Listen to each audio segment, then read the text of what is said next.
Are you satisfied with your understanding of sustainability? If you are not, imagine a journey together, a pluralistic one, with academia, innovators, startups, NGOs, all looking for solutions to the greatest challenge of our time. My name is Samuele Tini, and this is the Sustainability Journey. Welcome to another episode. And today I am thrilled. We are going to interview a change maker, somebody who has been recognized at the highest level from the World Economic Forum.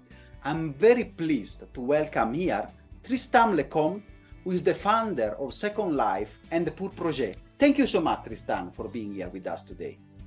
Thank you, Samuele, for the invitation. And Tristan, your accolade and recognition, you are one of the most influential people on the art and the field of sustainability. But the usual question, who is Tristan? What is your sustainability journey? And what have you inspired to become a pioneer in this field? So I started actually when I was a student about 29 years ago. I launched an NGO called Solidarity France Nepal, helping rural communities to develop solar cookers and improved cooking stoves and latrines. And from this experience as a student, when I started my professional life, I first worked for a multinational, but after 2 years, I quit to launch a Fairtrade company in '98 called Alter Eco, importing and distributing organic and Fairtrade food products in France, the US, and Australia. 14 years after, I launched another social enterprise called Pur Project, specialized in developing nature-based solution climate projects within the supply chain of companies, meaning mostly planting trees, developing agroforestry, forest conservation, and regenerative agriculture projects to inset the carbon footprint of companies. And with Pur Project, we were the pioneers of this concept of insetting, which means offsetting the climate footprint of a company within its value chain. And more recently, 3 years ago, I launched a third social enterprise called Second Life, which specializes in helping disadvantaged communities in coastal areas and on islands to collect, transport, and recycle ocean plastic.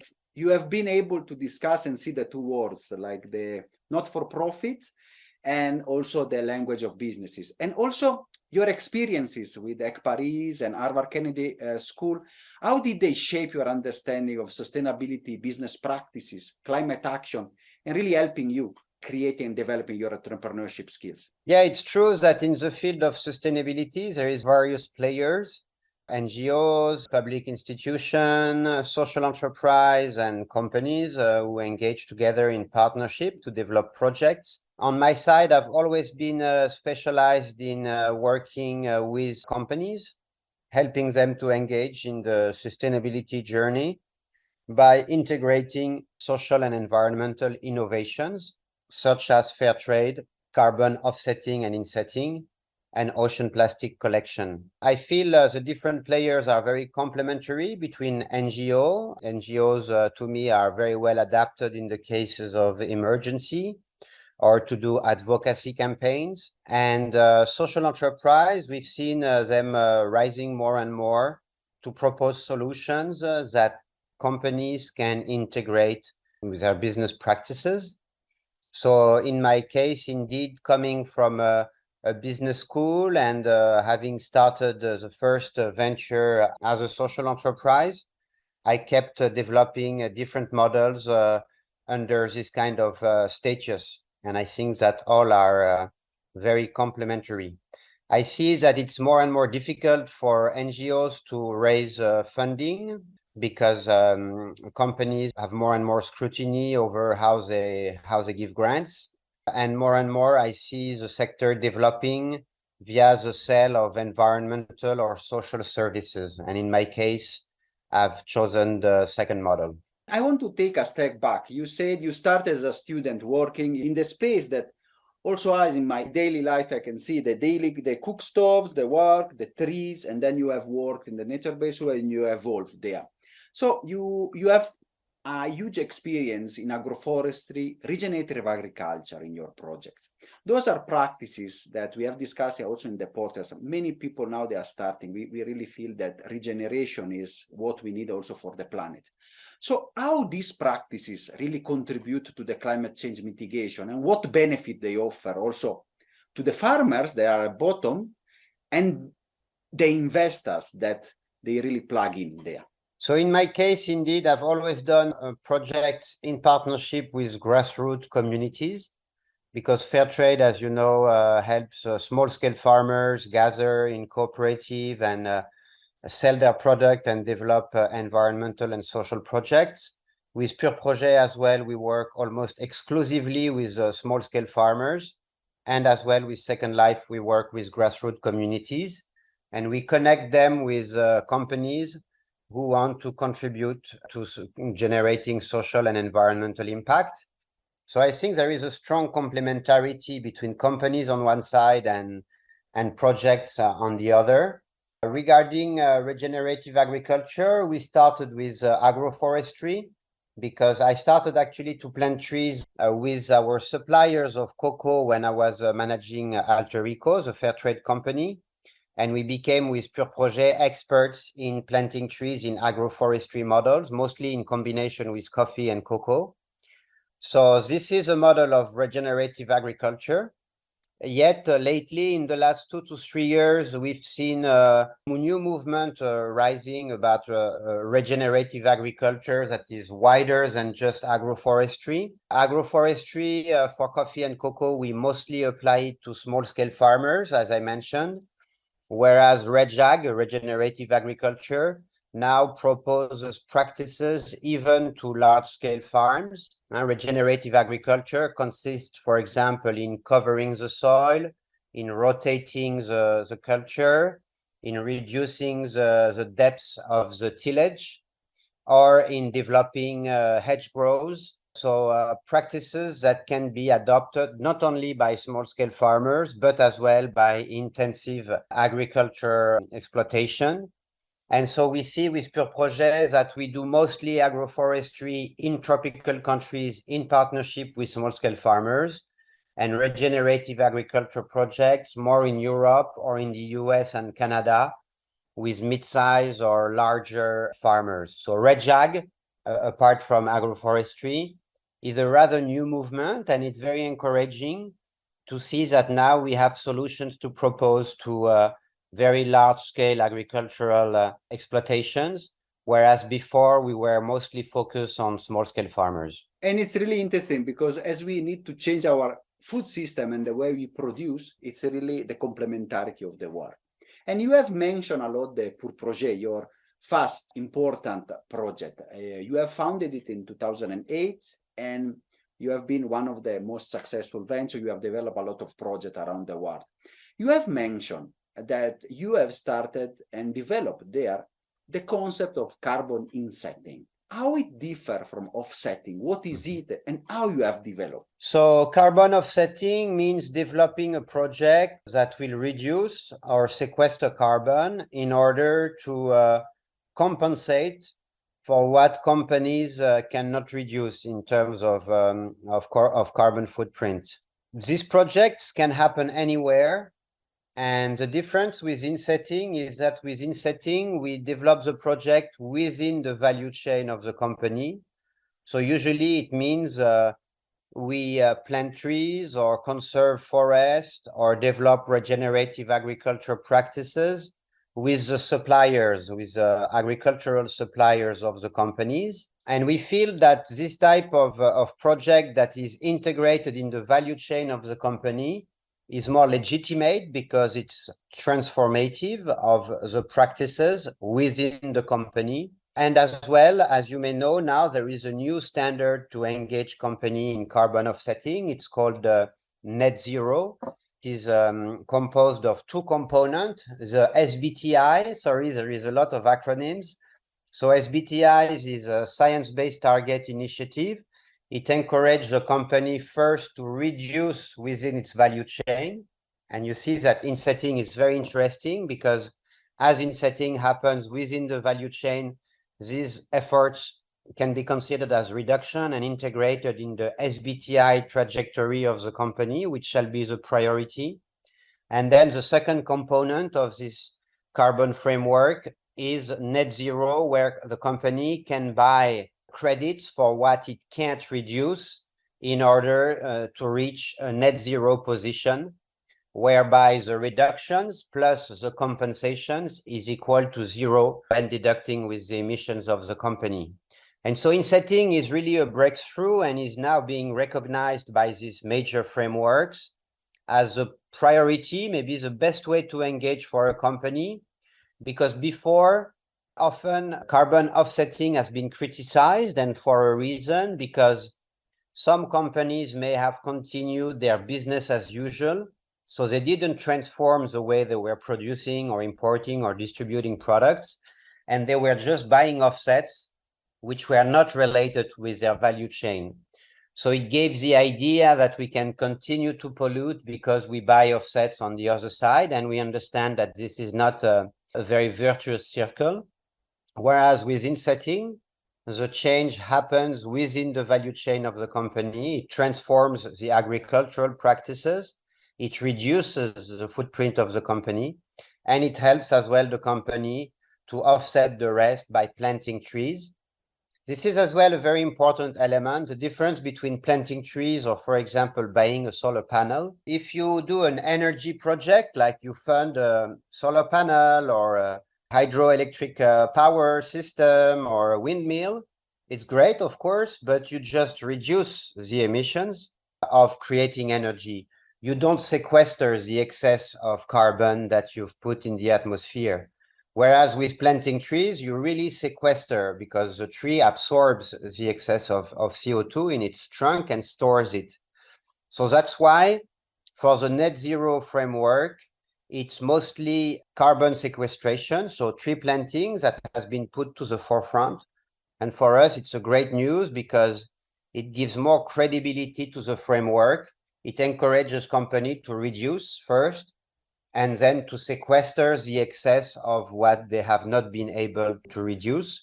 So this new framework called net zero to us is much more legitimate than what was practiced before, which was called carbon zero, carbon neutrality, which many people didn't really understand or didn't really like. And thank you so much for this clear explanation of the work and the trade, because it's really sometimes in the acronym is really true, you can get lost. Neutral, zero, and science-based, it's really interesting and very clear explanation. And I want to go a bit deeper. You know, we will talk about the criticism and the work on the carbon market, but I want to ask first, Pur Project has been there for more than 10 years.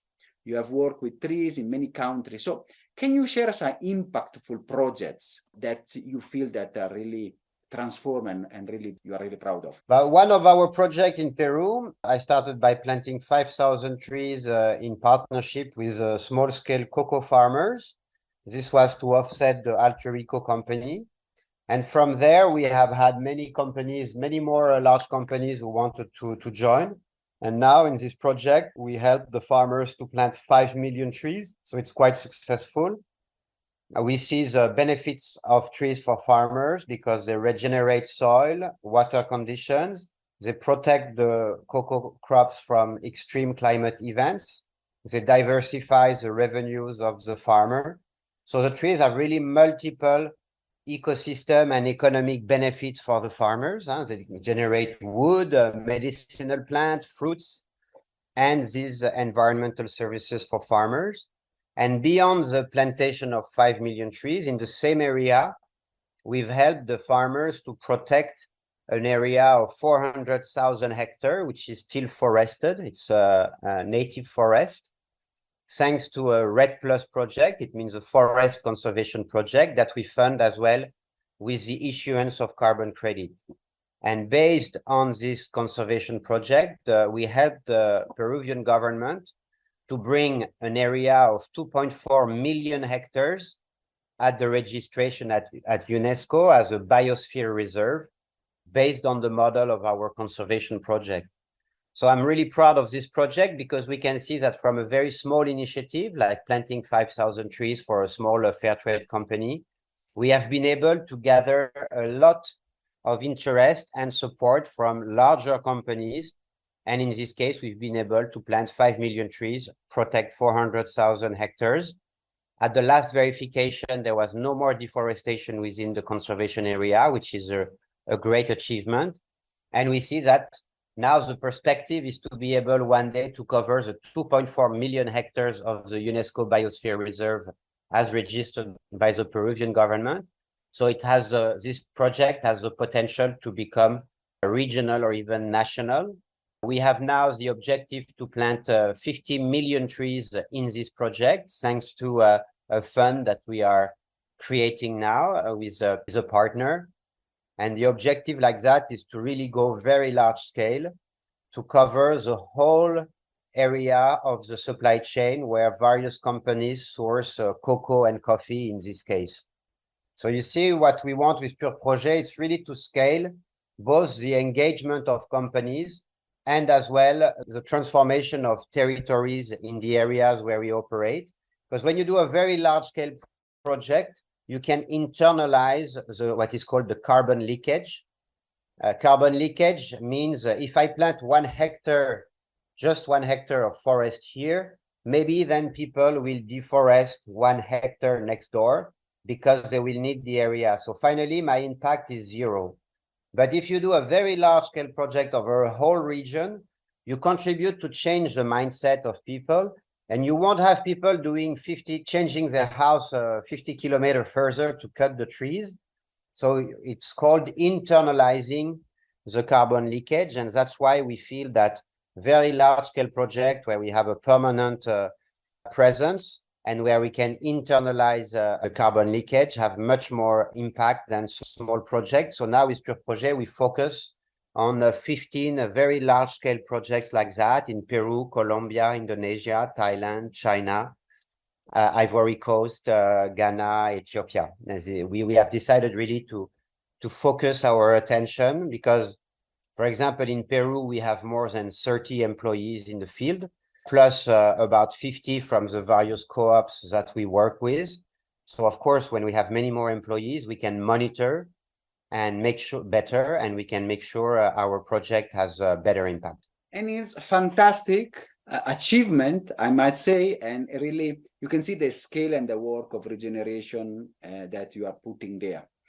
And I want to tackle one of the questions that sometimes I know you have been aware of. We also discussed in other episodes the recent articles that have been on the press, the criticism of Carbon Project and all the market.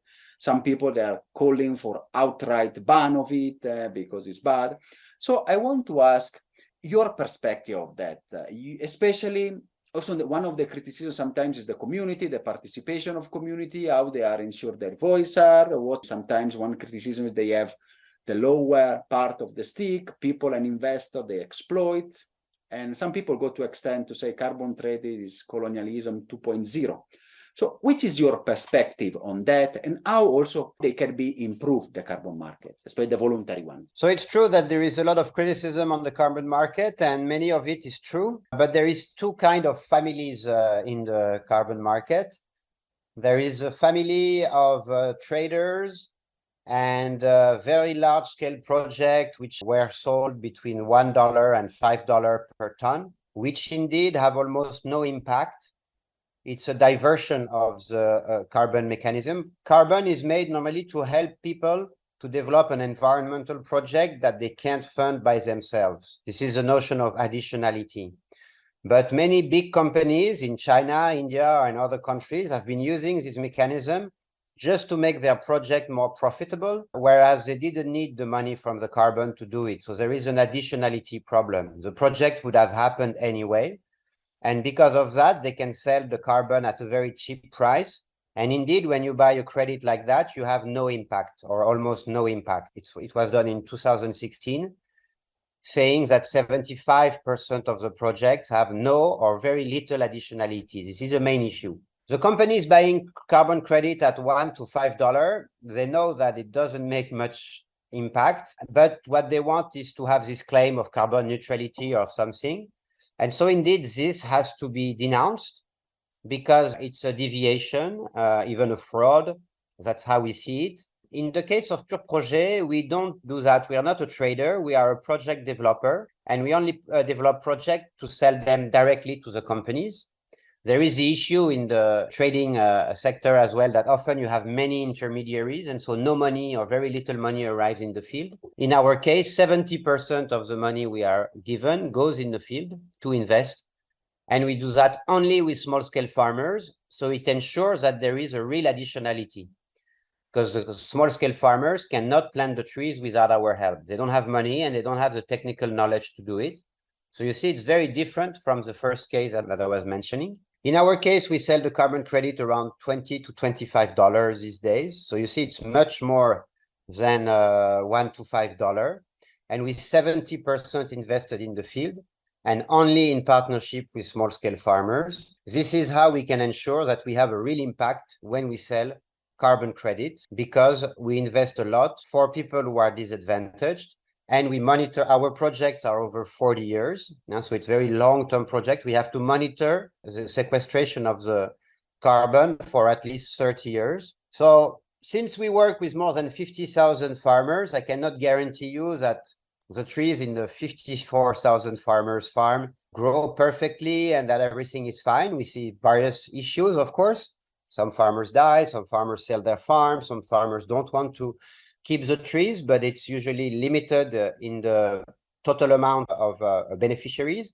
And we are quite confident that we have a good result. We are certified by a third party under the standard called Verra, or gold standard.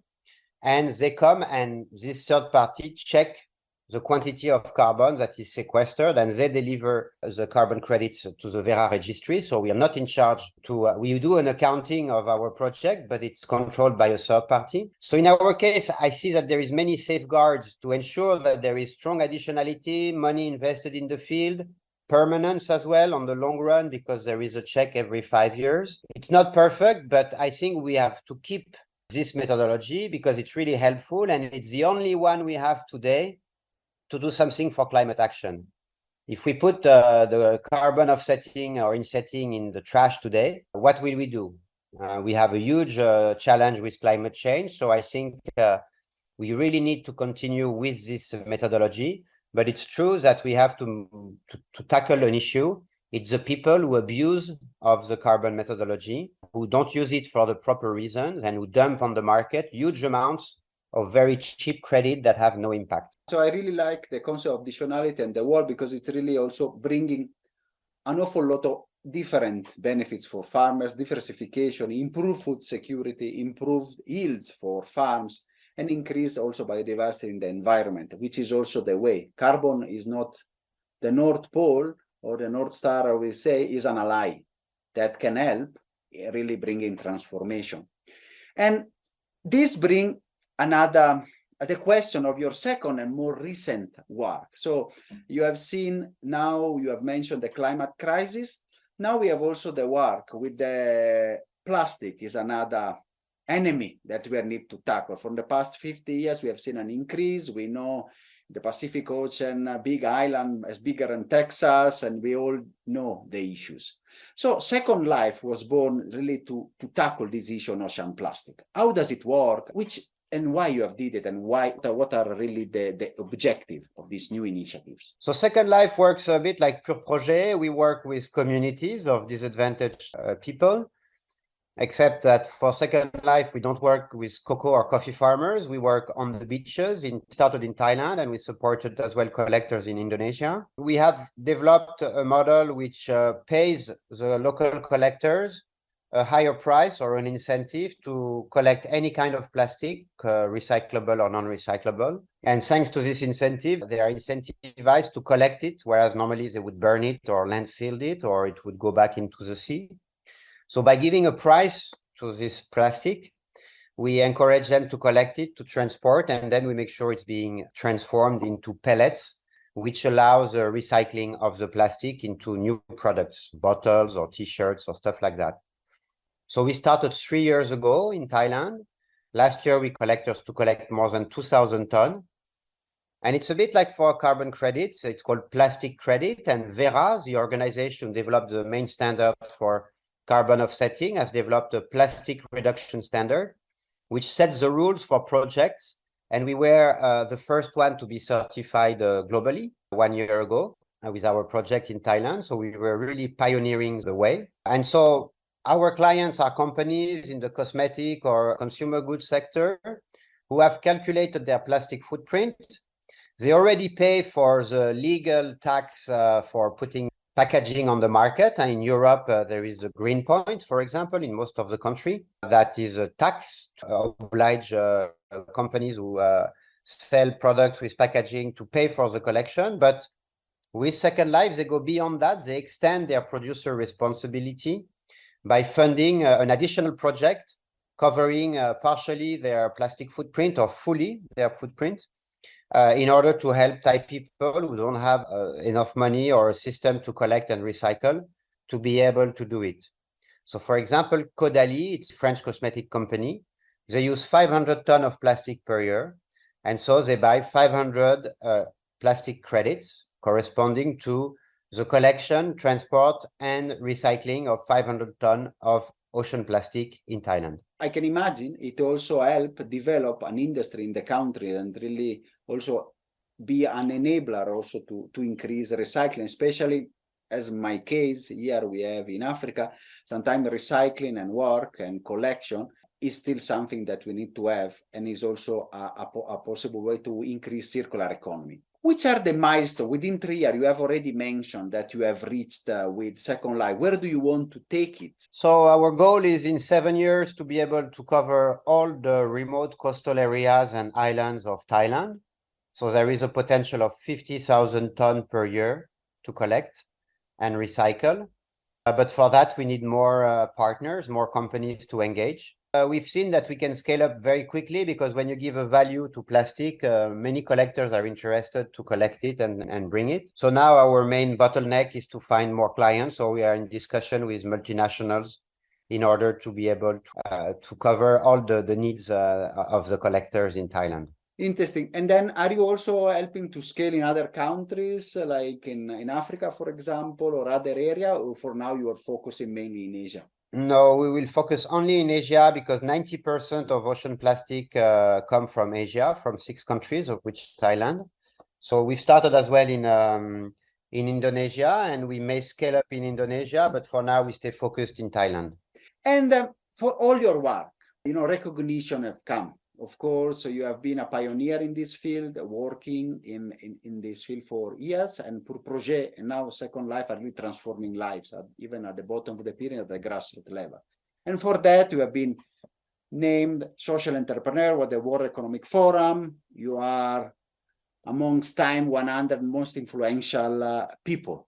So how this recognition have helped you really garner traction for your projects and influence? And maybe what kind of advice also you can tell to the social entrepreneur that are listening to us? Yeah, it's true that these networks like the Schwab Foundation, which invite us in Davos from time to time as social entrepreneur, or the recognition from Time Magazine have helped to give credibility to what I'm doing.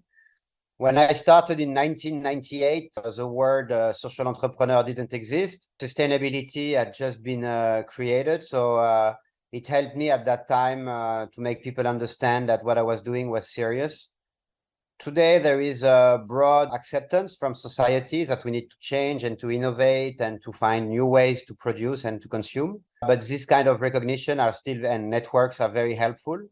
I'm as well an Ashoka Fellow. Ashoka is a network, international network of social entrepreneurs. And yeah, this kind of network, I think they are useful for social entrepreneurs who want to be recognized for the impact they generate. And I can see also your work was really impressive and really helped transform many lives.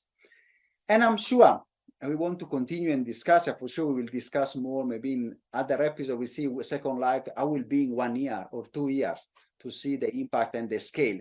To close, we always ask our guests to give back to our audience what they can do, what action they can take towards what is the sustainability, a more sustainable future, and how they can also support businesses and change makers like you. It's great to offer external solution like what we do with Alter Eco or Pur Project or Second Life. But the starting point is to look inside maybe at our own consciousness and indeed what we can do, what we can change. We can change at our individual level, at our community level, or at the international level. I think everybody can make a change. These changes usually happen slowly, but it's important as well to be kind to yourself, even though sometimes what we do is not sustainable, and to believe that we can make a change, to stay hopeful and to engage by reducing first our climate footprint or our plastic footprint. So reducing as much as we can, and then engaging by offsetting the rest we can't reduce, or starting your own social enterprise. I think there is a great opportunity today because when you start a social enterprise, you will be helped more than if you start a conventional company. And today the acceptance from society is very high, so it's a great opportunity to develop a company and create jobs and a new value. And thank you, Tristan. So I hope people, they are listening to us, will move and really foster and spin more the wheel towards a more sustainable world. Thank you so much, Tristan. It's been a pleasure and honor having you. Thank you. Are you satisfied after this wonderful episode? Let's continue together our sustainability journey.